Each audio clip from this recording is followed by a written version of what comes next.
Fadilatul Syekh Hisham Al-Kamil Hamid Musa Al-Syafi'i Al-Azhari. Nas'alullah ta'ala ayarzuqakum as-sihha wal afiyah.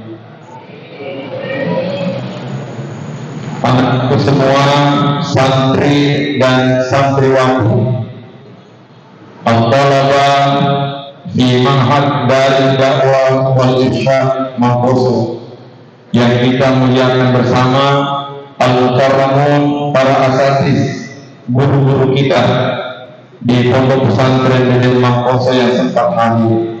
Alhamdulillah, nashkurullah ta'ala ala hadzal ata al-karim al-kathir al-mubarak fi hadzal masa,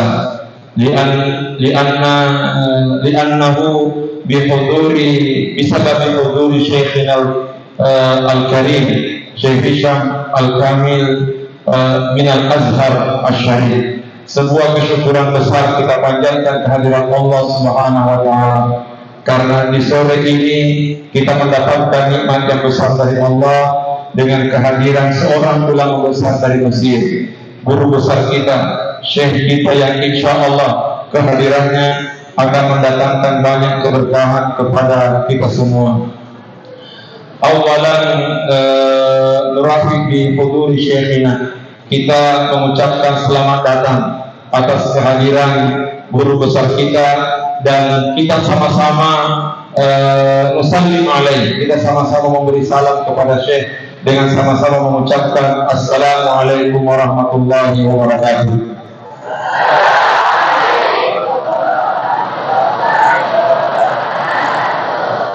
Ahlan wa sahlan wa marhaban bi hudurikum maulana.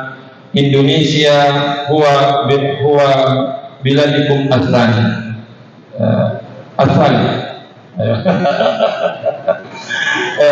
Limadha qultu Indonesia hadha biladikum atsani? Sami'tu ibaratan bi anna Misra ummud dunya wa Indonesia abuh maulana.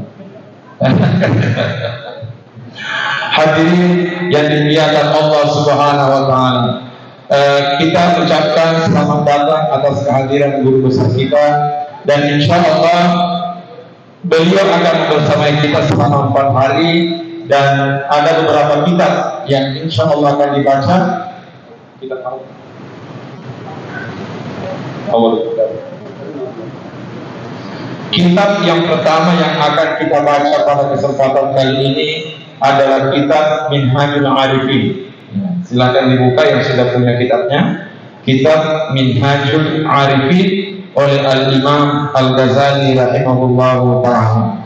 Saya tidak ingin memperpanjang mukadimah ini, karena yang kita inginkan adalah mendengarkan penjelasan lebih lengkap dan lebih banyak daripada Syekh Hisham Kamil atas kehadirannya di tempat ini. Dan untuk lebih berkahnya pertemuan kita, fi bidayati muhadaratina hadzal masa natabarraku bi qiraati suratil Fatihah wa nusilu thawabaha ila hadratin nabiyil Mustafa Muhammadin sallallahu alaihi wasallam wa ila hadrati walidina wa ila hadrati asatizatina wa muallimina wa ila al-ulama'i wal fuqaha'i ajma'in, wa khususan ila muassis hadzal ma'had wa huwa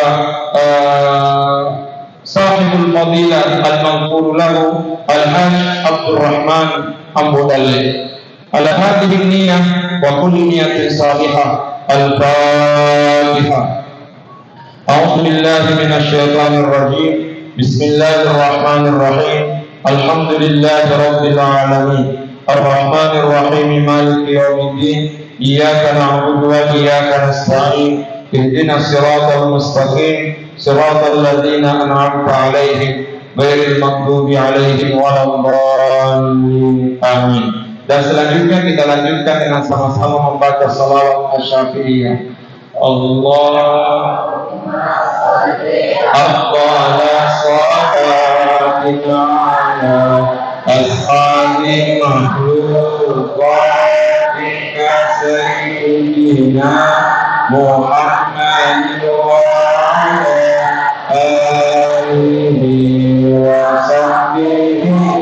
وسلم على معلوماتك وعباد كلماتك كلما ذكرك ذاكرون وغفر عن ذكره الغافلون.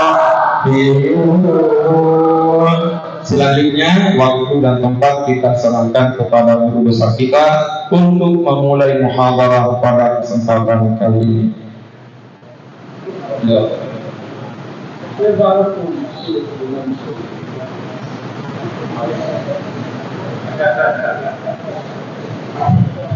Muhadarah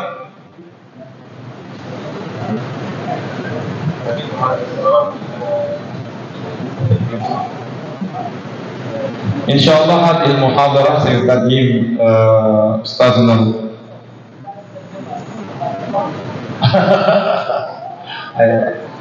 saya tajim insyaallah akhuna al-fadil al-Ustaz Fauzan al-Majistir pada kursi satu, kursi kecil tidak simpan di sini yang kecil.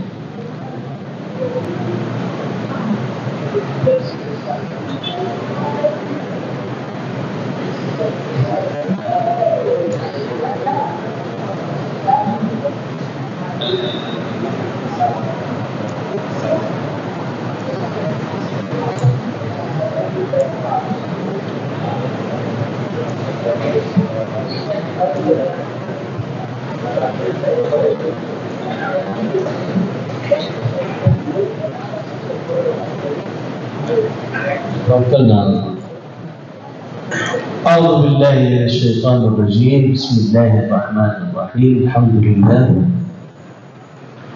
صلاة وسلاما على سيدنا صلى الله عليه وعلى آله وصحبه أجمعين. أما بعد، كل عام وأنتم بخير، ودائما نراكم في صحة جيدة ونراكم في أحسن حال. آمين يا رب العالمين. لماذا تحتاجون إلى ترجمة وأنتم ما شاء الله كبار؟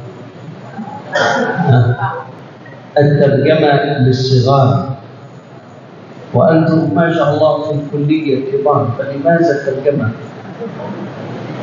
أو أنكم يعني كم ملس؟ يعني لماذا الترجمة؟ هل تفهمون ما أقول؟ تفهمون؟ خلاص لا حاجة إلى المترجم، كله السلامة. منهاج العارفين هو كتاب لطيف في الآداب للإمام الغزالي، ونحن لا ندعي أننا نشرح، فشرح الكتاب يحتاج إلى أيام كثيرة، ولكن يعني قولوا نقرأ، وإن شاء الله نحن نجلس معكم النهاردة الأربع والخميس والجمعة والسبت مدة طويلة، فرجاء تقرأوا في وقت الليل، وإذا كان هناك أمر غير مفهوم نضع خط، ممكن في الصباح أننا نجيب، ولكن لا ندعي أنه شرحا، وإنما هو قراءة مع المفتاح، كما أن الجامعة والكلية ليست علم، وإنما هي مفتاح للعلوم. وهذا الكتاب منهاج العارفين يقع في سلسلة كتب الآداب، والآداب بمعنى السنن، ولكن الغزالي إمام عجيب، ذكر العلماء أنه لم يذكر اسم الغزالي في مكان إلا وحلت فيه البركة. وقالوا أن مجدد القرن السادس بلا منازع هو الإمام الغزالي، والمجدد يأتي على رأس 100 عام يجدد أمور الدين، وقد جددها بكتاب كتبه في 18 سنة، إحياء علوم الدين.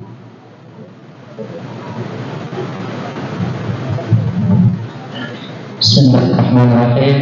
Setelah beliau mengucapkan kalimat tahmid dan taslim, beliau menjelaskan kitab yang akan kita baca bersama-sama. Namun sebelumnya, mari dulu mengenal siapa Syekh Hisham. Saya bacakan sebentar beliau ini Syekh Hisham, biar semua kenal siapa beliau. Nama lengkap beliau adalah Syekh Dr. Hisham Al-Kamil Hamid Musa Al-Syafi'i Al-Azhari. Tempat lahir di Syukro, Kairo, Mesir. Tanggal lahir 4 April 1972 Masehi. Status beliau sudah menikah, mempunyai 2 anak laki-laki dan 1 perempuan. Pekerjaan beliau imam dan khatib di Masjid Al-Bahir di Kairo.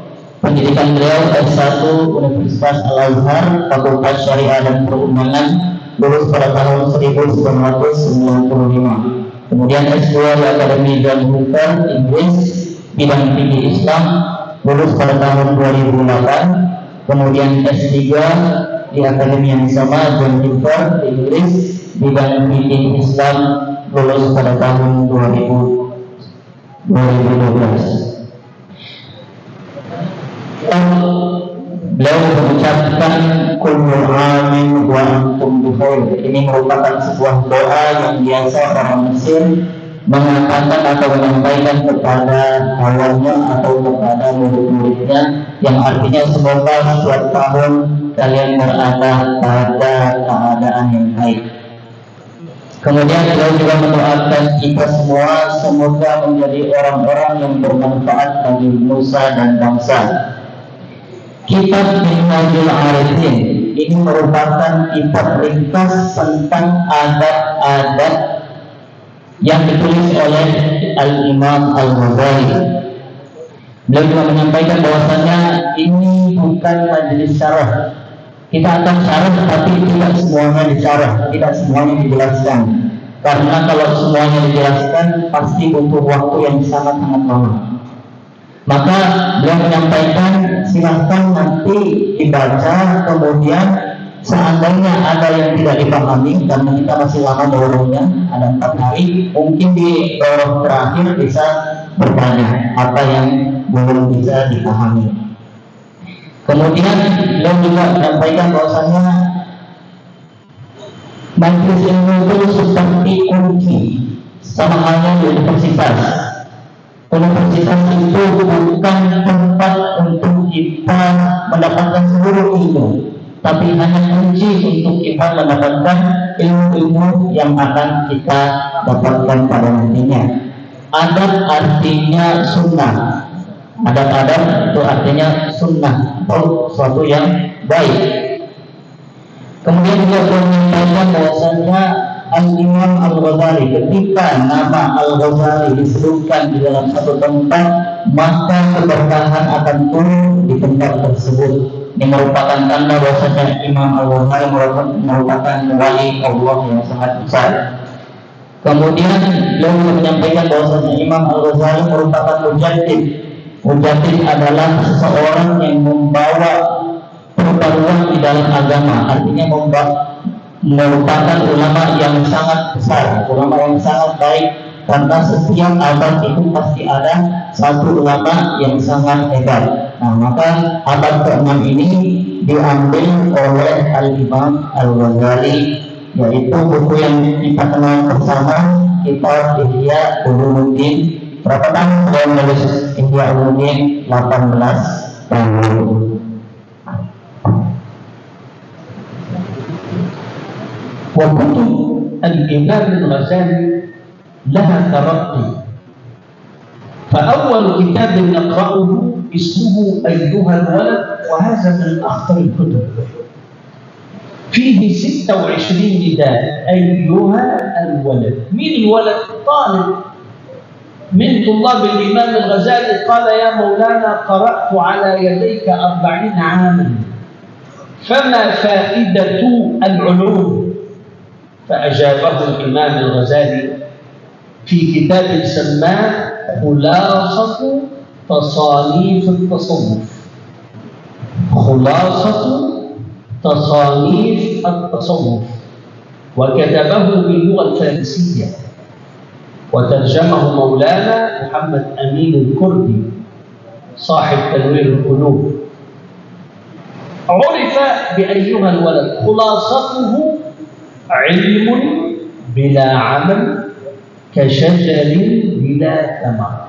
أي المراد من العلوم أننا نعبد الله، وكل علم لا يوصلنا لعبادة الله لا فائدة منه. هذا الكتاب الأول الذي يجب على طالب العلم أن يقرأه، الواحد. الثاني بداية البداية للغزالي. ما هي البداية؟ قال: البداية الطاعة. وما هي النهاية؟ قال: النهاية الطاعة. فتكلم عن الطهارة والصلاة والزكاة والصوم والحج، بأن الإنسان من غير طاعة لا فائدة منه. ثم يرتقي إلى آخر كتاب ألفه الغزالي، وفي رأيه هو أفضل كتاب، سماه منهاج العابدين. ليس كتابه، كتاب مجلد. ما معنى منهاج العابدين؟ أي طريق العابدين. اسم الكتاب منهاج العابدين الموصل إلى جنة رب العالمين. تكلم أن بين الإنسان وبين الجنة 8 عقبات، لا بد أن تنتصر في الأولى والثانية والثالثة والرابعة إلى أن تصل إلى النهاية. ثم الكتاب الرابع والأخير: إحياء علوم الدين، الذي كتبه ببراعة، وهو كتاب فقه شافعي، إلا أنه أدخل علم القلوب مع علم الجوارح. هذا هو عظم كتاب الإحياء، أدخل علوم القلوب مع علوم الجوارح. فتكلم عن أمراض القلب 4: الحسد والضار والعجب والكبر. قال ابن حجر الهيثمي: أمراض القلوب 420 مرض تعود إلى 4. الحسد سيأتي ذكره، والبغضاء كراهية، والعجب أن ترى نفسك، والكبر أن تتكبر على الناس. ثم قسم الكتاب إلى 4: ربع العبادات، وربع المعاملات، وربع المهلكات، تكلم في عن الذنوب، والأخير ربع المنجيات. فالمهلكات الحسد، والمنجيات أن ترضى بما قسم الله. الإمام الغزالي بحق هو أعظم من تكلم في أمراض القلوب بلا منازع. كتاب إحياء علوم الدين لا يكرهه إلا باغض حاسد. هذا الكتاب وقبله الكتب 4 التي ذكرت رجاء أن تقرؤوها، وكلها موجودة على يوتيوب بشرح أخيكم. ادخل واقرأ وانظر وتعلم. فمن لم يتعلم من الغزالي التصوف والأخلاق والآداب، ممن تتعلم؟ كل الكتب قامت على الإحياء، حتى كتب الوهابية أخذت من الإحياء، وسنحكي.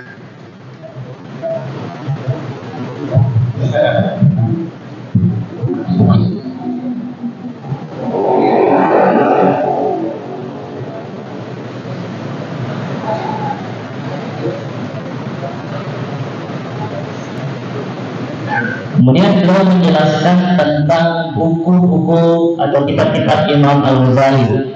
Jadi sebenarnya ada tingkatannya, tidak bisa langsung ke Ihya Ulumuddin, ada tingkatan-tingkatannya. Yang pertama beliau menyampaikan Ayyuhal Walad, kitab Ayyuhal Walad. Ini merupakan bidayah atau ini merupakan yang utama yang harus kita baca. Walad ini maksudnya apa? Walad di sini maksudnya qaul atau ilmu, penuntut ilmu. Kemudian dia menceritakan bahwasanya ada seorang murid dari Al-Imam Al-Ghazali. Dia bertanya kepada gurunya Imam Al-Ghazali, "Wahai Imam Al-Ghazali, saya telah belajar denganmu selama 40 tahun. Lalu apa sebenarnya ringkasan atau apa sebenarnya maksud dari ilmu ini sebenarnya?" Maka Imam Al-Ghazali menjawab pertanyaan muridnya tersebut di satu kitab, yaitu yang disebut Khulasatu Tasanifi At-Tasawwur. Khulasatu Tasanifi At-Tasawwur. Ini dalam bahasa Persia. Persia sekarang itu Iran. Kemudian diarabkan, dibahasa Arabkan oleh Al-Imam Muhammad Amin Al-Qurti. Beliau punya buku yang sangat hebat, yaitu Tanwirul Qulub fi Mu'amalati Al-Babil Qulub. Ini juga buku yang sangat baik. Kemudian dari seluruh pertanyaan atau pertanyaan tadi itu semuanya diringkas. Apa ringkasannya? Yaitu al-ilmu bila amalin wasyajari bila tamarin. Ilmu tanpa diamalkan, tanpa diajarkan, tanpa dipakai seperti pohon yang tidak ada buahnya. Kemudian beliau juga menyampaikan seluruh ilmu yang tidak membawa kita dekat, lebih dekat kepada Allah Subhanahu wa Ta'ala, maka ilmu tersebut tidak ada gunanya.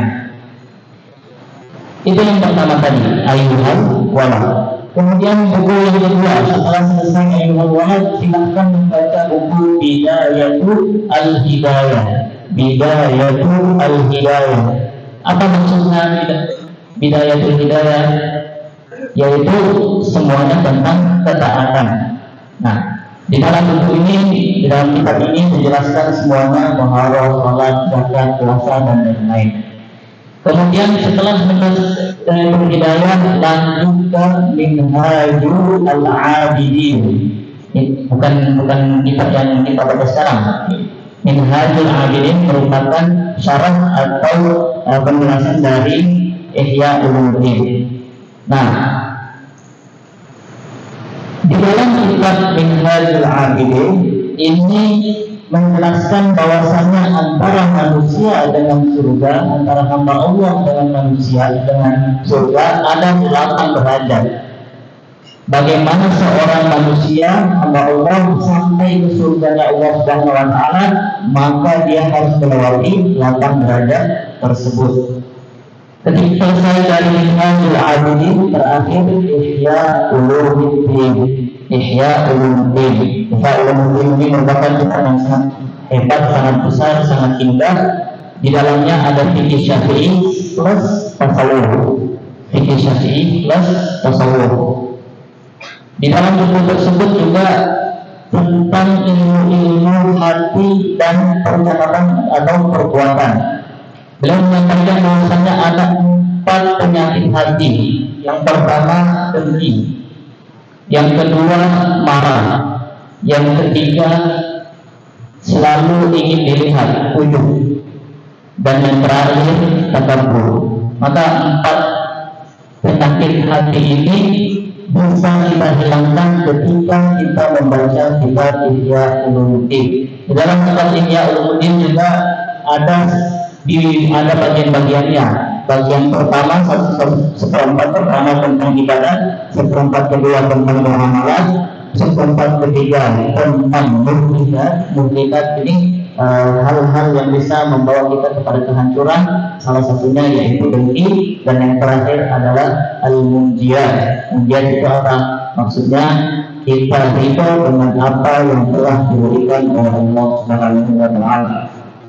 Kemudian beliau menyampaikan bahwasanya Imam Ghazali adalah salah satu ulama yang sangat baik dalam menulis tentang penyakit yang ada di dalam hati hamba Allah Subhanahu wa Ta'ala. Maka beliau menyampaikan, kalau bisa kita semua membaca bukunya Imam Ghazali, khususnya kitab Ihya Ulumuddin. Sekarang banyak di YouTube, kalau tidak paham matanya bisa langsung lihat syarahnya. Syekh Hisham juga punya di YouTube, bisa dibuka syarah Ihya Ulumuddin Syekh Hisham, insyaallah langsung muncul. Beliau juga menyampaikan, kalau seandainya kita tidak belajar tasawuf dari Imam Ghazali, dari siapa lagi kita akan belajar tasawuf tersebut? Bahkan buah Nabi sekalipun mengambil tasawuf atau mengambil sedikit percikan tasawuf dari Al-Imam Al-Ghazali. Wahabi banyak.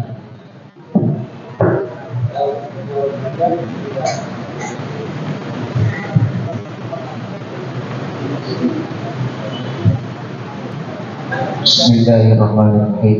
Alhamdulillahirabbil alamin. Wassalatu ala sayyidina Muhammadin wa ala alihi wa sahbihi wa man wala musalli rahimahullah ta'ala nafa'allah bihi wa bihi syaikina fiddar amin. Bismillahirrahmanirrahim. Qul risalah. Alhamdulillahilladzi nawwara qulubal 'arifina bihi wa antara alsinatahum bisyukri wa amara jawalahum bi'ibadihi fahum fi riyadil unsi yarka'una wa ila uqaril ma'abbati yaqulu العارفين جمع عارف، والعارف هنا بمعنى العالم، ولن يصل إنسان إلى أن يعرف الله أبدا. قال صلى الله عليه وسلم: ما عرف ربي غيري وما عرفني إلا ربي، ولكن محاولة.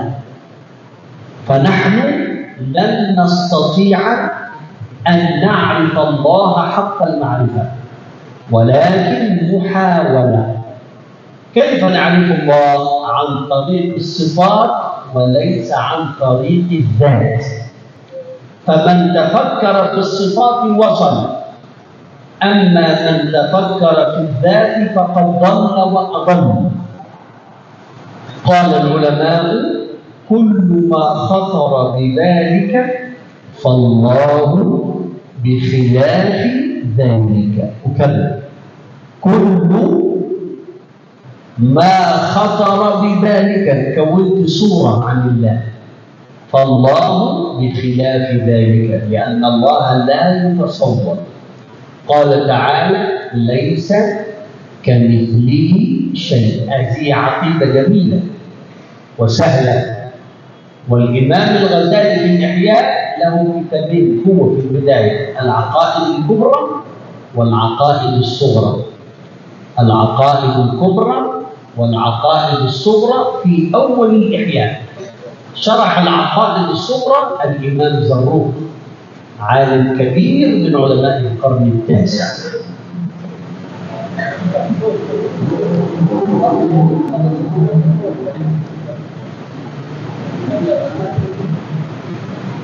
ذكرهم فذكروا وأحبهم وأحبوه ورضي عنهم ورضوا عنه. رأس مالهم الاتفاق ونظام أمرهم الاضطراب. علمهم دوام القلوب، علمهم للقلوب، وهم مصابيح أنوار الحجة ومفاتيح خزائن حكمته. إمامهم القمر الطارق وقائدهم النور الساطع. سيد الموالي والعرب محمد بن عبد الله بن عبد المطلب. والثمرة الزاكية من الشجرة المباركة التي أصلها التوحيد وفرعها التقوى. لا شرقية ولا غربية يكاد زيتها يضيء ولو لم تمسسه نار. نور على نور يهدي الله لنور من يشاء ويضرب الله الأمثال للناس والله بكل شيء عليم.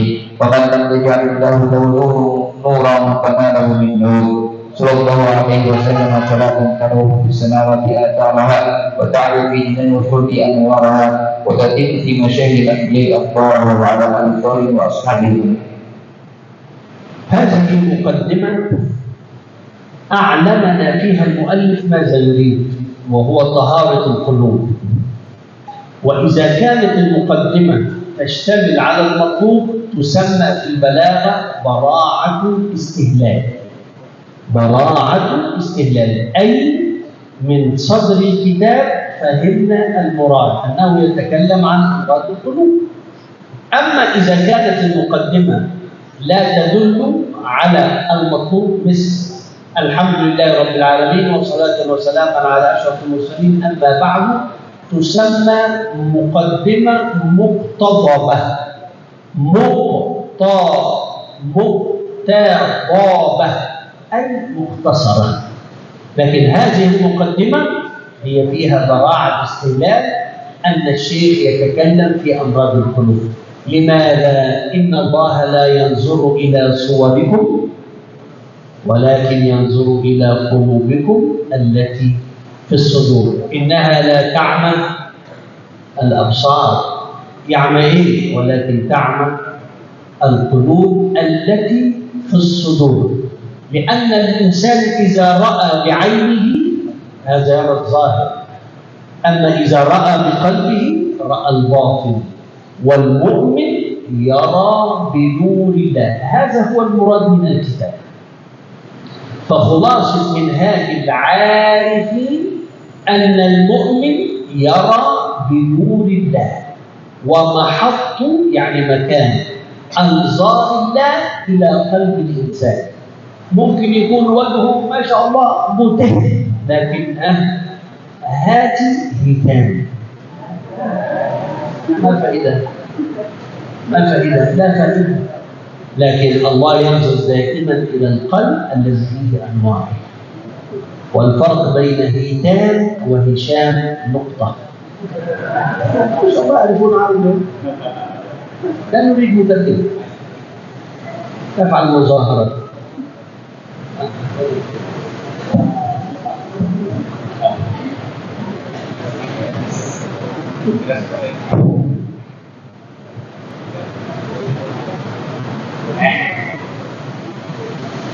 Kemudian beliau menjelaskan tentang kata al-arifin. Al-arifin ini jamak dari arif. Artinya apa? Artinya alim, seorang yang alim. Dan menyampaikan maksudnya tidak ada satu orang pun yang dapat mencapai untuk mengetahui Allah Subhanahu wa Ta'ala. Sebagaimana Rasulullah SAW bersabda, ma'arafa rabbi ghairi, tidak ada seorang pun yang mengetahui 100% tentang Tuhanku kecuali aku, yaitu Rasulullah SAW. Namun kita mencoba untuk mengetahui Allah Subhanahu wa Ta'ala. Dengan apa kita mencoba? Dengan berpikir tentang sifat-sifat Allah Subhanahu wa Ta'ala. Yang kita pikirkan adalah sifat-sifatnya Allah, bukan zatnya. Ya, bukan zatnya. Ulama mengatakan, Imam Ali radhiyallahu anhu mengatakan, kullu ma khadara bi dzalika fallahu fi dzalika. Seluruh apa yang kalian pikirkan tentang zatnya Allah Subhanahu wa Ta'ala, maka ketahuilah bahwa Allah tidak seperti apa yang kalian pikirkan. Maka kita pikirkan sifat-sifatnya, bukan zatnya, karena Allah bukan makhluk. Kemudian beliau juga menyampaikan sebuah ayat dari Islam kamitslihi syai'un. Di dalam kitab Ihya Ulumuddin atau dalam kitab ini itu ada sebagian aqaid sughra, akidah-akidah, namun tentang yang permulaan. Nah, kemudian juga aqaid kubra. Kalau kubra itu sudah level tinggi. Di dalam Muqaddimah Minhajul Arifin ini beliau menjelaskan tentang taharatul qulub, artinya cara pensucian hati. Nah, seandainya muqaddimahnya itu sudah menjelaskan apa yang diinginkan atau apa yang akan dikatakan di buku tersebut atau dalam kitab tersebut, maka di ilmu balaghah itu disebut sebagai bara'atul al-istihlal. Bara'atul al-istihlal. Namun seandainya kalau muqaddimahnya tidak mencerminkan apa yang ada pada isi kitab, itu disebut muqaddimah muqtadabah. Kemudian khulasa atau ringkasan dari kitab ini adalah sabda Rasulullah SAW, Inna Allaha la yanzuru ila ajsadikum wa la ila su'arikum walakin yanzuru ila qulubikum allati fis-sudur. Jadi yang dilihat oleh Allah Subhanahu wa taala, yang diperhatikan oleh Allah Subhanahu wa taala adalah hati seorang hamba, bukan wujudnya. Percuma ganteng kalau misalnya tak ada ilmunya, percuma cantik kalau tidak ada ilmunya, kalau hatinya tidak bersih. Kemudian beliau juga memberikan contoh, percuma muka putih tapi hati hitam. Baru bayani nafal muridin yaitu ala thalathati usul al-khawf wal raja wal hukm. Wal khawf far'ul ilmi wal raja far'ul yaqini wal hukm واحدة علشان أنا أشرح إجمالي. البيان أي التوضيح، والمريد أي المريد رضا الله. فالعبادة ليست هي الغاية والنهاية، العبادة وسيلة، الغاية رضا الله. ونحن نعبد الله لأن الله أمرنا بالعبادة ونحن عبيده وهو حر يفعل ما يفعل، يدخلك الجنة يدخلك النار، هو حر لا يسأل عما يفعل وهم يسألون، فعال لما يريد. آيات صغيرة لكن لازم تحفظ. طالب العلم لازم يحفظ آيات صغيرة لكن نحفظها إن شاء الله. طيب، ما حالك مع الله؟ أنا خائف، جميل أوي. أنا أرجو، جميل جدا. فحال المؤمن مع الله أنه بين الخوف والرجاء. هذا كلام الإمام العظيم الغزالي، وتكلم عنه الإمام الترمذي في الخريدة. وإذا كنتم لا تعرفوا الخريدة ممكن نكلمكم بعدين. الخريدة كتاب عظيم، من عندي تطور للكتب، عقيدة العوام، الخريدة، البهية، ثم جوهرة التوحيد. هذه الكتب تقرأ هنا ولا لا تقرأ في سلاويسي؟ ما هو في تطور مولانا، عقيدة العوام ثم الخريدة ثم الجوهرة، عشان إذا جاءوا مصر إن شاء الله يا رب يعني يفهمون. وهذا كمان يدرس في اليمن. مهم أن الطالب حضراتكم تجهزوا إذا سافر برا. فهذه الكتب تقرأ في مصر وتقرأ في بلاد اليمن. إن شاء الله تتعلمون كل شيء بإذن الواحد الأحد. الخوف يخاف يخاف يخاف يصل إلى مرحلة اسمها الاكتئاب، لن يتحرك ويصاب بمرض نفسي أنه خائف من كل شيء. طب الرجاء الرجاء الرجاء، جنة جنة جنة، والله غفور رحيم غفور رحيم. انفلات وتسلم وعدم عبادة. ومن هنا المؤمن لا يخاف فيسكت ولا يرجو فيسكت، لا، المؤمن يخاف من عقاب الله ورحمة الله، يخاف من عقاب الله ويطمع في رحمة الله. قبل المعصية نخوفه. أنا أحب الزنا، مولانا الزنا تحب النساء، أيوة أنا أحب النساء. سيسوك مؤمنا. متعة ربع ساعة 15 دقيقة، ولكن في جهنم سنوات. كان سيدنا عمر يوقد النار ويضع ايده على بعد شبر. لماذا يا سيدنا عمر تضع يدك في النار؟ قال انظر هل اتحمل. شوف سيدنا عمر يشعل النار ويضع ايده فوق. لماذا يا عمر هذا؟ قال انا اسال نفسي هل اتحمل النار؟ الجواب لا. فلماذا ازني؟ ولماذا احب النساء في الحرام؟ اعود. ومن ارتكب الزنا خلاص نتركه للشيطان أو يعود الرحمن.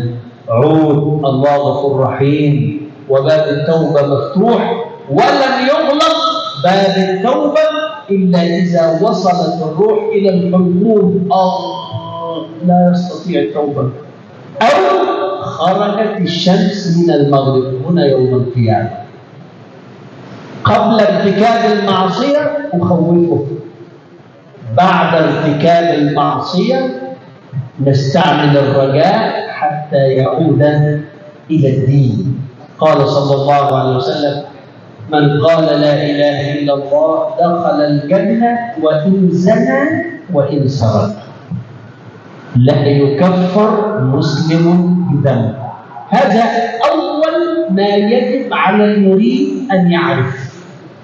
المعاملة مع الله خوف ورجاء، إلا أن الإمام الدردير قال: اجعل الخوف زيادة وغلب خوفا على الرجاء، وغلب الخوف على الرجاء. يا رب يعني يكونوا فاهمين.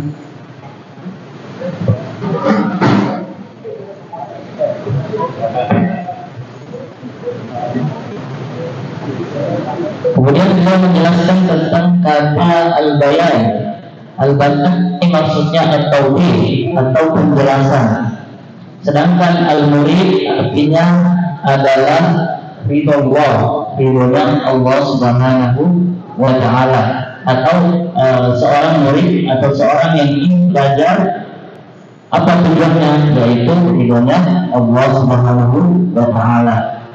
Dan menunjukkan bahwasanya ibadah merupakan wasilah, sedangkan tujuan utamanya adalah ridhonya Allah Subhanahu wa Ta'ala. Kemudian seandainya Allah Subhanahu wa Ta'ala ingin memasukkan kita ke dalam surganya atau ke dalam nerakanya, kita sebagai hambanya harus ridho. Karena apa? Allah Subhanahu wa Ta'ala berfirman, la yus'alu amma yaf'al wa hum yus'alun. Tidak akan pernah ditanya Allah, kenapa masukkan saya ke dalam surga, kenapa masukkan saya ke dalam neraka. Tapi kitalah yang akan ditanya, siapa Tuhanmu, siapa Nabimu, siapa Rasulmu, dan lain-lain. Kemudian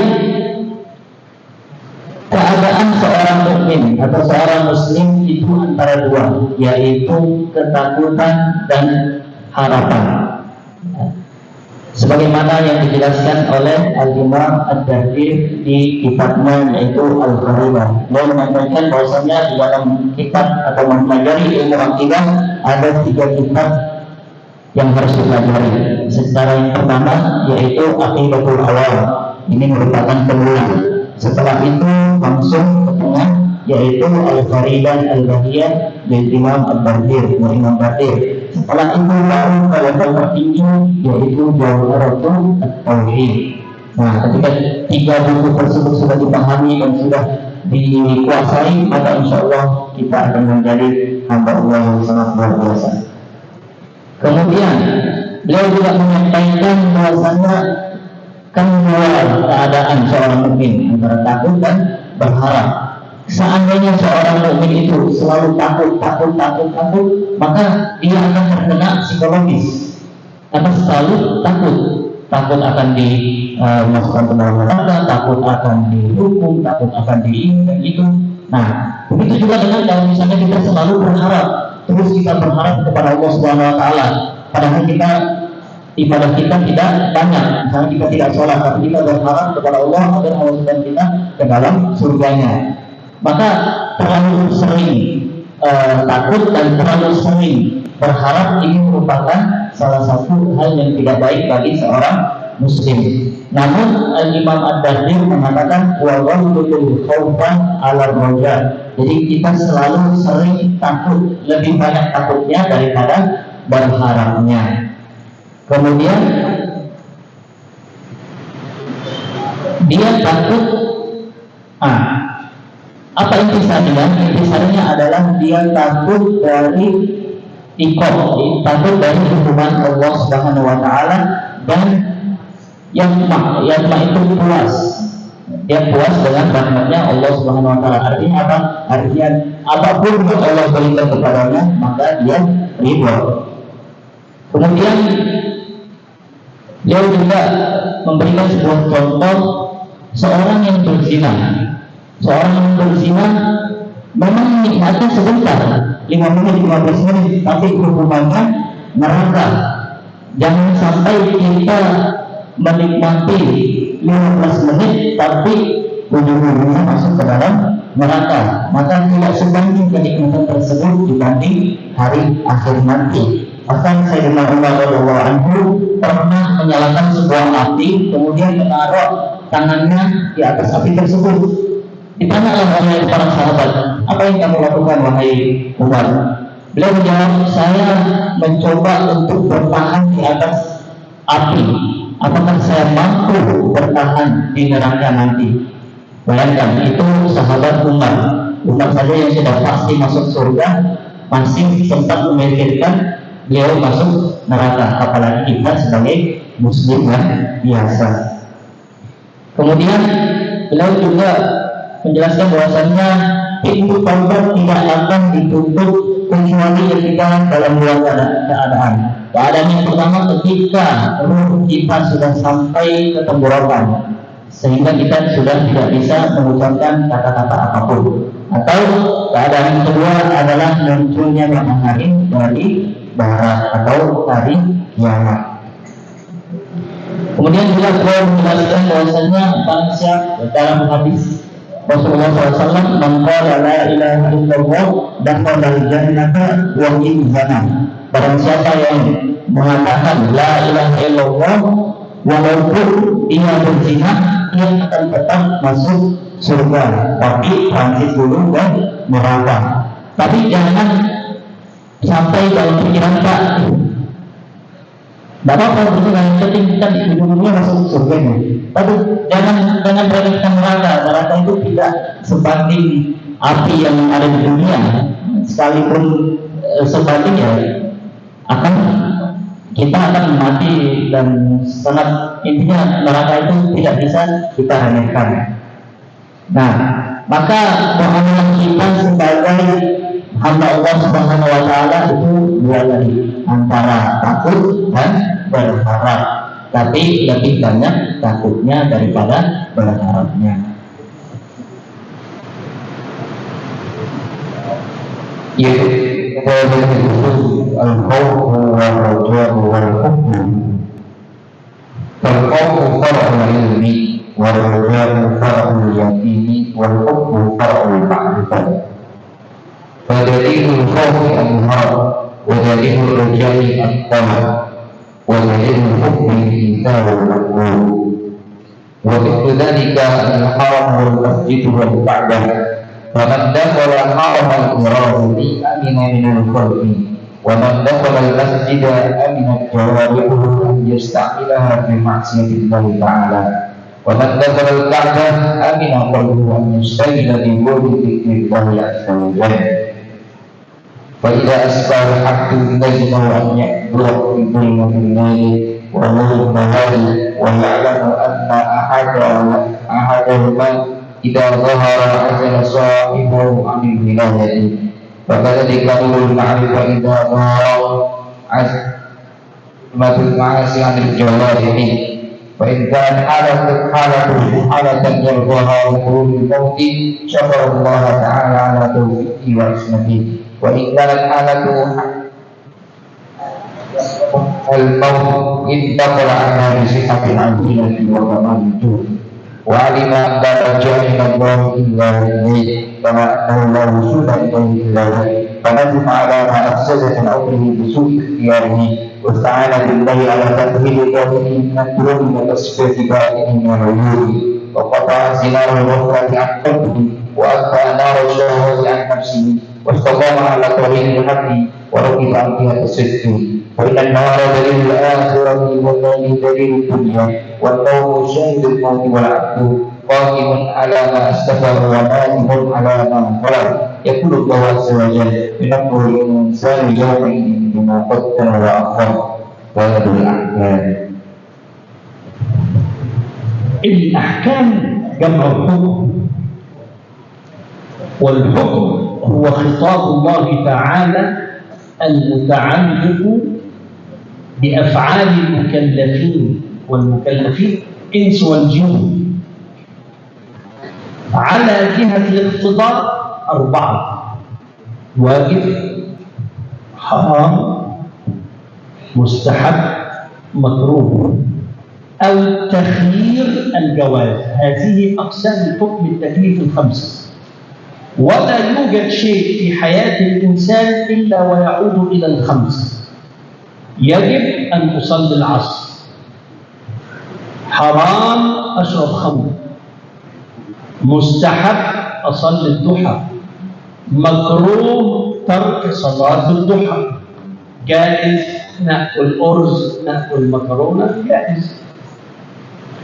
أو الوضع، الشرط والسبب والمانع، هذا أصول الفقه.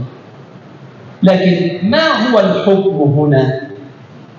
الحكم أن الله له أحكام يجب أن تنفذ. أنت تخاف من عذاب الله وترجو رحمة الله وتحب الله، هذا في الباب السابق. فالباب الآن باب الأحكام، وهو أول الطاعة. قال صلى الله عليه وسلم: لن يؤمن، ده نفي، لن يؤمن أحدكم حتى يكون هواه تبعا لما جئت به. وبأي شيء جئت يا رسول الله؟ جاء الشرع. ما معنى الشرع؟ مأخوذ من الشرع، طريق المستقيم، مأخوذ من شرعة الماء، الماء الذي يجري النهر، فهو يجري في طريق المستقيم. اثنين: كلما نشرب لا ينتهي، وكذلك الشريعة. من التزم بأحكام الشرع لن يمشي يمين أو شمال، هو في طريق المستقيم.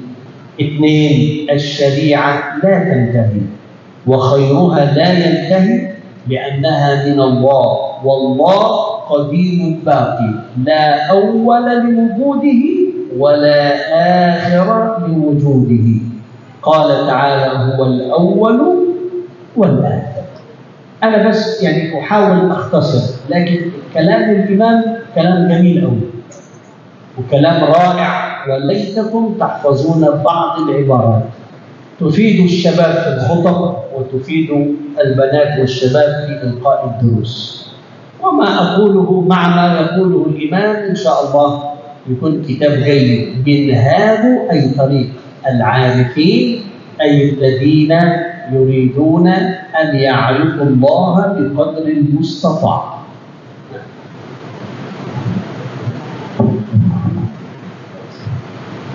Kemudian beliau menyampaikan dan menjelaskan tentang al-ahkam, yaitu bab selanjutnya bab al-ahkam. Al-ahkam jamak dari hukum. Hukum adalah sebuah perintah dari Allah Subhanahu wa taala yang berkaitan dengan apa yang dilakukan oleh manusia. Di situ ada 3 macam. Yang pertama secara ittiba', secara wajib atau secara tidak bisa dipilih. Seperti apa wajib? Wajib itu berarti sholat 5 waktu wajib, tidak bisa dipilih-pilih.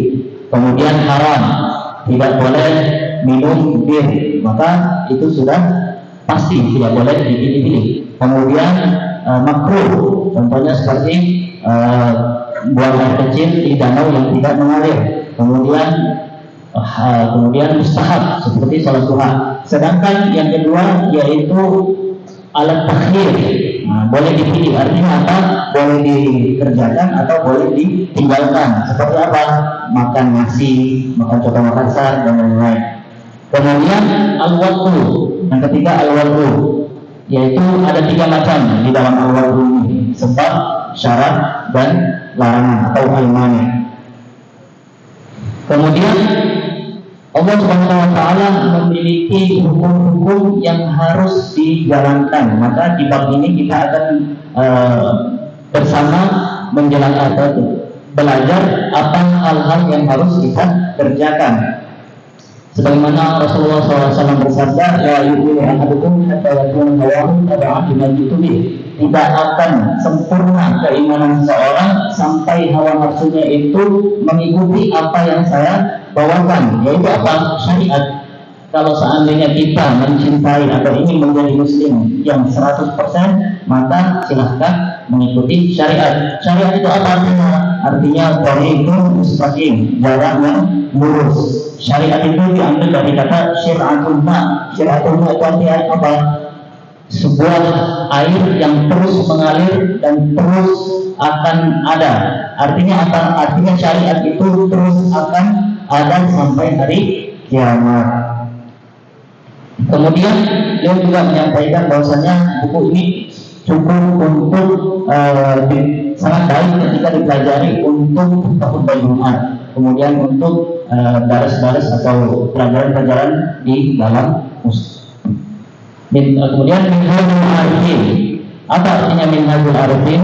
Minhajul Arifin, minhaj itu adalah jalan, arifin adalah seorang atau orang-orang yang ingin mengetahui Allah Subhanahu wa taala. Maka ini merupakan jalannya.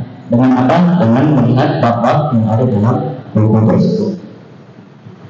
Wa i'rabul qulubi ala arba'ati anwa' raf'un wa fathun wa fathun wa raf'un wa raf'ul qalbi fi dzikrillah ta'ala wa fathul qalbi fi ridha'i 'anillahi ta'ala khafdul qalbi fi istighfari bi dhikrillah ta'ala wa waqful qalbi fi ghaflati 'anillahi ta'ala. وعلامة الرفع ثلاثة أشياء: وجود الموافقة وفقد المخالفة وزوال الشوق. وعلامة الفتح ثلاثة أشياء: توكل والصدق واليقين. أو علامة الخوف ثلاثة أشياء: العجب والرياء والحرص وهو مراعاة. الرياء أن ترى الناس في العمل، وهو مرض قلب صعب. علاجه الإخلاص، وهو أن ترى الله في العمل.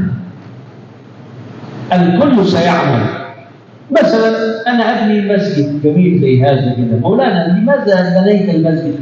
قول حتى يقول الناس أنني كريم. خلاص، قال الناس يوم القيامة: يا رب أنت قلت من بنى مسجدا لله أعطيته قصرا في الجنة، أين قصري؟ قال: أنت بنيته حتى يقول الناس أنك كريم وقد قالوا، فأخذت جزاءك من الناس. أما من بنى مسجدا لله الناس سوف تتكلم وسيقولون أنه كريم، ولكن هو الفاعل في قلبه ليس الناس، وإنما في قلبه الله. ومن هنا المؤمن يرى الله في كل عمل. أما المرائي فلا يرى الله، وإنما يرى الخلق. الخلق إلى فناء، أما الله فهو باق سبحانه وتعالى. يخفض ويرفع، هذا كلام يعني كما يقولون كلام الإشارة، لأن أي كلمة إما رفع وإما نصب وإما جر وإما سكون، فكأنه يقول الله يرفعك إن ترضى عنه، والله يخفضك إن لم ترضى بما قسم الله لك. وإذا نظرت إلى حالك أنت بدون الله لا تسوي شيء، فرض بما قسم الله لك تكن أغنى الناس. القناعة ربع التقوى. التقوى لها 1000 تعريف، أجمل التعريفات سيدنا علي رضي الله عنه وارضاه: الخوف من الجليل، نبتعد عن المعاصي، والعمل بالتنزيل، الفقه والشريعة، والرضا بالقليل، القناعة، والاستعداد ليوم الرحيل يوم القيامة. فما الدنيا إلا زرع والحصاد يوم القيامة. سئل الإمام علي عن تعريف التقوى فقال 4 أشياء: الخوف من الجليل، الخوف من الجليل عدم المعاصي، والعمل بالتنزيل الأحكام الشرع. 3 الرضا بالقناعة، قناعة. آخر شيء والاستعداد ليوم الرحيل وهو الموت. هذا كلام سيدنا علي، كلام الأولياء الكبار.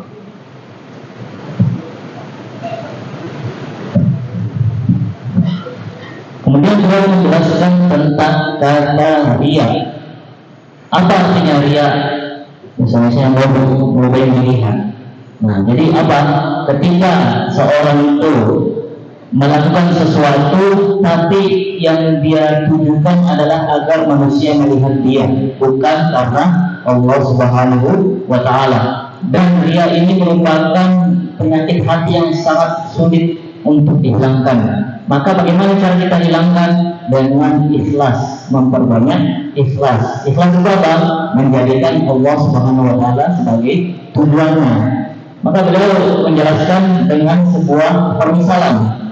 Seseorang yang membangun masjid dengan hartanya, ketika dia membangun masjid tersebut, niatnya adalah agar orang-orang bilang, oh, ini masjid dibangun sama ibu Pak Ustaz. Nah, maka ketika di akhirat nanti dia lapor kepada Allah Subhanahu wa Ta'ala, ya Allah, engkau berfirman bahwasanya barang siapa yang membangun masjid, maka dia akan dibangunkan sebuah istana di surga. Maka Allah Subhanahu wa Ta'ala menjawab, iya memang, tapi seandainya niatnya itu untuk Allah Subhanahu wa Ta'ala, tapi kalau untuk agar dibilang sama orang lain, maka kamu sudah mendapatkannya di dunia. Maka apalagi yang kamu minta ketika di akhirat. Maka penyakit riya ini merupakan penyakit yang sangat sulit dan harus dijauhi. Kemudian di sini juga ada alamatul rafi, alamatul fathi, alamatul khafdi, alamatul waqfi. Ini sebenarnya adalah sebuah permisalan. Artinya apa? Artinya dalam keadaan rafa. Dalam keadaan rafa artinya apa? Meninggikan. Allah akan meninggikanmu ketika engkau ridho dengan semua pemberiannya. Dan alamatul khafdi atau alamatul kasrah, Allah Subhanahu wa Ta'ala akan menurunkanmu ketika engkau tidak bisa menerima pemberian Allah Subhanahu wa Ta'ala. Kemudian juga beliau menjelaskan bahwasanya kepuasan merupakan seperempat dari takwa. Jadi ketika kita sudah puas dengan pemberian Allah Subhanahu wa Ta'ala, hidup dengan pemberian Allah Subhanahu wa Ta'ala, maka perhatikannya seperempat takwa sudah kita jalankan. Beliau menjelaskan bahwasanya istilah takwa ini sebenarnya banyak, 1000. Namun yang paling baik adalah perkataannya Sayyidina Ali radhiyallahu anhu. Jadi kata at-taqwa, takwa adalah yang pertama al-qaulul jalil, takut kepada Allah Subhanahu wa Ta'ala, wal amalu bil tanzil, mengerjakan apa yang diturunkan dari Al-Qur'an, yaitu apa? Hukum-hukumnya, syariat-syariatnya dijalankan. Wal ridho bil qalil, ridho dengan sedikit, walaupun tidak sedikit tapi ridho.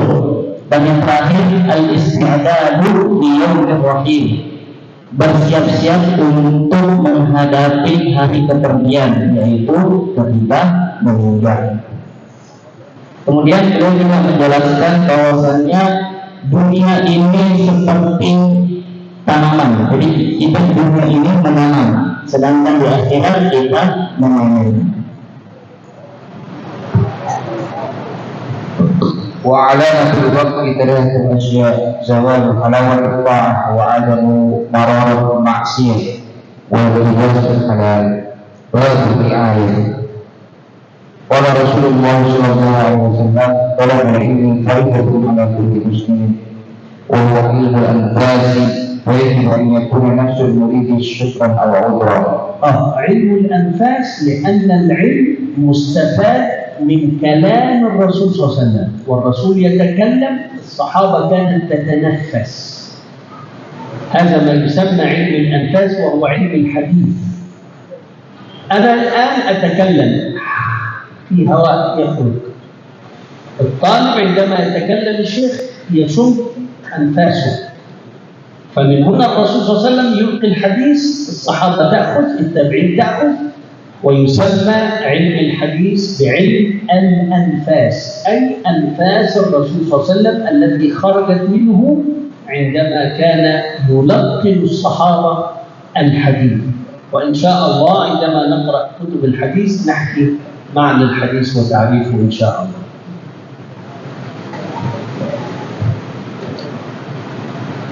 فإن قيل ففضل وإن فعدل فالطاعة الحركة بالتوفيق والسكون بالعصمة، ولا يستقيم ذلك له إلا بدوام الافتقار والاضطرار. التوفيق من الله والخذلان من الله. معنى التوفيق أن ييسر لك طريق الطاعة، ومعنى الخذلان لا ييسر لك، لم يعطيك الأسباب، لم يعطيك الأسباب، ونحن مأمورون بالأسباب والنتائج على الله. نعم. ومثله ذلك ذكر الموت، لأن فيه راحة من الحبس ونجاة من العدو. علاج كل الأمراض أن تتذكر أنك ستموت، فإذا تذكرت أنك ستموت ستتواضع ولا تطمع ولا تسرق ولا عش ما شئت فإنك ميت، وأحبب من شئت فإنك مفارق. فمعنى الكلام أننا في الدنيا ضيوف، وسندخل القبر بلا مال وبلا زاد، زادنا العمل الصالح، وتزودوا فإن خير الزاد التقوى. وقواه برد العمر إلى يوم واحد، ولم يلتئم ذلك إلا بالتفكر في الأوقات. وباب الفطر الفراغ، وسبب الفراغ الزهد، وعاد الزهد التقوى. وسنام التقوى الخوف، وزمام الخوف اليقين، ونظام اليقين الخلوة والجوع، وتمامها الجهد والصبر، وطريقهما الصدق ودليل الصدق الجوع عن الحرام ليس عن الحلال، والخلوة أن تكون وسط الناس ولكن مع الله. فأنت في السوق تبيع وتشتري وتتكلم مع الناس إلا أنك تبيع ما يرضي الله وتبتعد عما يرضي الله، فأنت مع الناس إلا أنك مع الله فقط. ومن هنا اعبد الله كأنك تراه، فإن لم تكن تراه فإنه يراك، وهذا مقام الإحسان.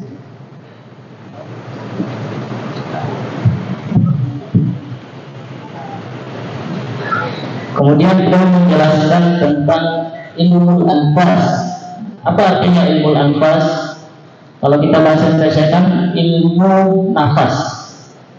Kalau kita ingin artikan lagi secara dalam, artinya hadis-hadis Rasulullah SAW. Kenapa disebut ilmu anfas? Karena ketika Rasulullah SAW mengucapkan sebuah hadis atau mengerjakan sebuah amalan, maka nafas beliau yang keluar dari mulut beliau itu dicium dan diambil oleh para sahabat. Lalu dari sahabat menuju ke tabi'in, kemudian tabi'in sampai ke kita sampai saat ini, maka disebut sebagai ilmu anfas. Nafas beliau, nafas Rasulullah SAW sampai ke kita. Kemudian at-tauhid. Apa artinya at-tauhid? At-tauhid itu Allah Subhanahu wa taala memudahkan kita untuk jalur kepadanya, jalur beribadah kepada Allah Subhanahu wa taala dimudahkan, maka itu disebut at-tauhid. Sedangkan lawan katanya yaitu khudlan. Khudlan itu Allah Subhanahu wa taala tidak memudahkan kita untuk beribadah kepadanya karena kemaksiatan kita atau karena kesalahan kita yang ada di hati kita. Kemudian obat dari segala penyakit dalam atau penyakit batin, penyakit hati adalah mengingat kematian. Maka ketika kita mengingat kematian, insya Allah kita tidak mungkin akan takabur, tidak mungkin akan dengki, tidak mungkin akan iri, karena pada akhirnya semuanya akan kembali kepada Allah Allah Subhanahu wa taala, sebagaimana yang dikatakan oleh malaikat Jibril, "Inna syukur karena tabayyun." Hiduplah sesuai keinginanmu, karena sesungguhnya kamu akan meninggal. Wa akhirul cinta karena terfarku, dan cintanya siapa yang kamu mencintai, pada akhirnya kamu akan meninggalkannya. Kemudian maka perbekalah diri kita dengan apa? Dengan takwa. Watazawwadu fa inna khairaz zadi at-taqwa. Kemudian al-ju', maksud al-ju' di sini lapar atau haus dari apa? Dari keharaman. Artinya kita tidak melangkah untuk hal-hal yang haram. Kemudian khalwat, sebenarnya khalwat adalah jasad kita bersama manusia, namun artinya bersama Allah. Bukan berarti khalwat itu kita menyendiri di dalam satu tempat, kemudian kita tidak pernah keluar kepada masyarakat. Ini khalwat yang sebenarnya tidak baik. Khalwat yang baik adalah kita bersama masyarakat, namun hatinya selalu berzikir dan selalu bermuamalah kepada Allah Subhanahu wa taala. Bahkan ada derajat yang namanya derajat ihsan, yaitu apa? Ketika kita beribadah kepada Allah, seakan-akan kita berinteraksi kepada Allah, dan seakan-akan kita berada di hadapannya Allah Subhanahu wa taala. Dan jika kita tidak melihat Allah Subhanahu wa taala, maka ketahuilah bahwasanya Allah Subhanahu wa taala melihat kita. Babul niyyah. La budda lil 'abdi min an-niyyati fi kulli harakatin wa sukun. Fa innamal a'malu bin-niyyat. النية لغة القصد، واصطلاحا قصد الشيء مقترنا بفعله. والنية هي الشيء الوحيد في الفقه القلبي، لأن الفقه أحكام عملية. الشيء الوحيد في الفقه القلبي النية، لأن القلب للعقيدة. الإيمان لغة التصديق القلبي، أما الفقه عمل الجوارح. الغرض من النية أنها تفرق بين العادة والعبادة. لماذا تأكل؟ لأن الطعام جميل، طعام لذيذ. واحد آخر، لماذا تأكل؟ حتى أكون قوي أعبد الله. هذا يأكل عبادة وهذا يأكل عادة. النية تميز بين العبادات. ما الفرق بين غسل الجمعة وغسل الجنابة؟ سواء، ولكن هذا بنية الجمعة وهذا بنية رفع الجنابة. قال الإمام الشافعي: تدخل النية في 70 باب من أبواب الفقه. قالوا بلاغا، فجاء الإمام السيوطي في كتاب الأشباه والنظائر من أجمل كتب قواعد الفقه، وذكر 70 بابا ليدل على أن كلام الإمام الشافعي ليس بلاغة وإنما هو حقيقة.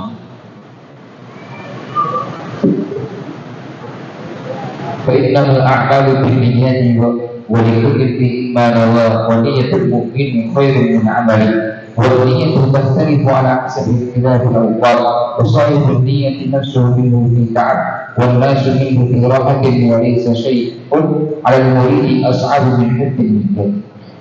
Kemudian beliau menjelaskan tentang niat. Apa artinya niat? Niat secara bahasa yaitu al-qasdu atau tujuan atau bertujuan. Sedangkan secara istilah bertujuan kepada sesuatu sekaligus mengerjakannya. Qasdu syai'i muqtarinan bil fi'li. Jadi niat itu ketika kita ingin mengerjakan. Dan ketika sholat, niatnya kapan? Ketika takbiratul ihram. Di dalam fikih semuanya itu amali, semuanya itu perbuatan, kecuali satu, niat. Niat itu letaknya di hati. Maka pada hakikatnya niat ini karena qalbu itu penjelasannya ada di kitab tauhid. Nah, tapi satu-satunya amalan atau satu-satunya hal yang ada di dalam fikih yang tidak termasuk amalan yaitu niat, karena letaknya ada di hati. Niat juga membedakan antara adat dan ibadah, kebiasaan dan ibadah. Beliau memberikan contoh, kenapa kamu makan? Kalau saya makan karena saya lapar, nah ini kebiasaan. Tapi kalau seandainya ditanya, kenapa kamu makan? Karena saya ingin kuat dalam beribadah kepada Allah Subhanahu wa Ta'ala, maka ini dapat pahala. Ya. Jadi niat itu membedakan antara ibadah dan kebiasaan. Seandainya dia ditanya yang pertama kalau kebiasaan berarti tidak dapat pahala, kalau yang ibadah bernilai pahala. Kemudian niat juga membedakan antara ibadah-ibadah. Sebagai contoh, mandi untuk mengangkat hadas besar dan mandi untuk sholat Jumat. Nah ini kan yang satu wajib, yang satu sunnah. Nah maka niat juga ada letaknya di sini.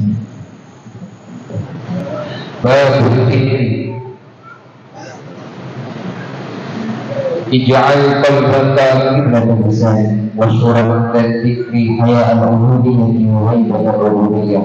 Wa'lam bi anna Allah ta'ala ya'lamu sirra qalbika wa yara dhahira fi'lika wa yasma'u najwa qawlik. Fagsil qalbaka bil husni wa awqid fihi nar al-khawfi. Fa idza zala hijabul ghaflati an qalbika kana dhikruka bihi ma'a dhikrullah. Qala Allah ta'ala wa la dhikrullahi akbar. Li'annahu dhikruka ma'al ghina'i anka wa anta dhakartahu ma'al faqri ilayhi. Wa qala ala dhikrillahi tatma'innul qulub. Fa yakunu itminanul qalbi fi dhikrillahi lahu wa wajlahu fi dhikrihi Allah. Qala Allah ta'ala innamal mu'minuna alladhina idza dzukira Allah wajilat qulubuhum wa dhikru dhikran. Dhikrul khalis bi muraqabatil qalbi fi sukuni nadri ila ghairillah wa dhikrul safin bi fana'il himmati 'anil dhikri. Qala Rasulullah sallallahu alaihi wasallam la uhsi thana'in 'alaik anta kama athnayta 'ala nafsik. الإنسان إما ذاكر وإما غافل. من الذاكر؟ الذي يذكر الله. من الغافل؟ الذي ينسى الله. اذكر أدوات الذكر: اللسان والقلب. اللسان سبحان الله، الحمد لله، لا إله إلا الله. القلب أنك دائما تعيش مع الله. ذكر الإمام الغزالي أن الأولياء متى يعد نفسه من المفطرين في رمضان إذا غفل القلب عن ذكر الله لحظة أعد نفسه من الغافلين. وهناك حديث أخرجه أبو داود أن من قام الليل ب10 آيات لم يكتب من الغافلين، أي كتب من الذاكرين. ما ثمرة الذكر؟ أنت مع الله. وكيف مع الله؟ وتخاف. كيف مع الله وتخاف. هذا معنى الكلام: ألا بذكر الله تطمئن القلوب، لأنك مع الله، وإذا كنت مع الله فلا تخف من أحد، فالله فوق الجميع.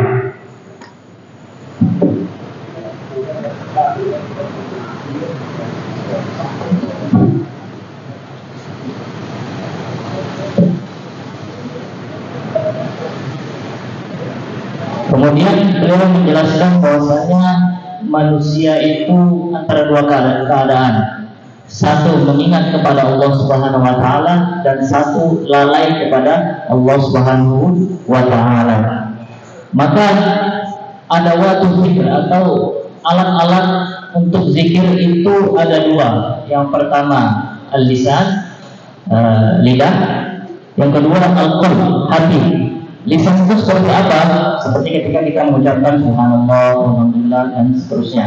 Sedangkan al-qalb, hati, yaitu ketika kita merasa bahwasanya Allah Subhanahu wa Ta'ala selalu berada bersama kita. Maka Imam Al-Ghazali menyebutkan bahwasanya ada 3 tingkatan seorang yang berpuasa. Salah satunya adalah puasanya orang khususnya khusus. Jadi tingkatan paling tinggi, puasanya orang khususnya khusus. Yaitu apa? Puasanya orang khususnya khusus adalah ketika dia tidak atau satu detik pun tidak berzikir kepada Allah Subhanahu wa taala, maka dia menganggap dirinya sudah tidak berpuasa lagi. Maka ini merupakan derajat tertinggi menurut Imam Al-Ghazali dalam berpuasa. Kemudian beliau menjelaskan bahwasanya 10 ayat ketika kita mendirikan qiyamul lail dengan 10 ayat, maka seakan-akan kita mendirikan satu malam. Maka di sini terletak firman Allah Subhanahu wa taala, ala dzikrillahi tatma'innu al-qulub. Sesungguhnya dengan zikir kepada Allah Subhanahu wa taala dapat menenangkan hati. Maka semuanya itu ringkasannya apa? Di atas hanya Allah, di bawah hanya tanah.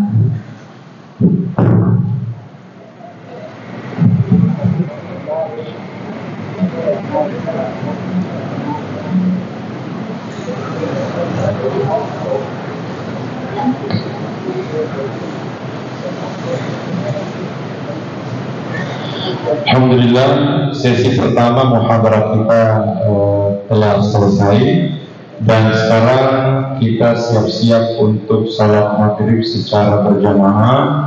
Yang belum punya wudhu berwudhu, kemudian selanjutnya setelah maghrib makan malam, kemudian kembali ke sini salat isya berjamaah, lalu setelah isya kita lanjutkan kembali muhadarah bersama dengan Syekh. Jadi saya ulangi, sekarang kita sudah selesai sesi pertama, selanjutnya siap-siap untuk salat maghrib. Santri boleh langsung kembali, putrinya boleh langsung salat di dalam di kampus untuk salat maghribnya. Setelah itu makan malam, setelah makan malam datang ke sini salat isya, langsung kita lanjutkan kuliah bersama dengan Syekh. Jelas ya? Begitu juga dengan santri putra. Yang mana kira-kira kalau salat isya di dalam? Di sini aja. Oke. Santri putra salat di masjid, ya. Salat di masjid, setelah salat maghrib kembali untuk makan malam. Setelah itu datang ke sini salat isya. Dan semua sudah harus mesti ada di masjid sebelum iqamah salat isya. Jelas ya? Kita persilakan dulu putrinya untuk bergerak. Silakan masuk ke dalam kampus untuk salat maghrib secara berjamaah.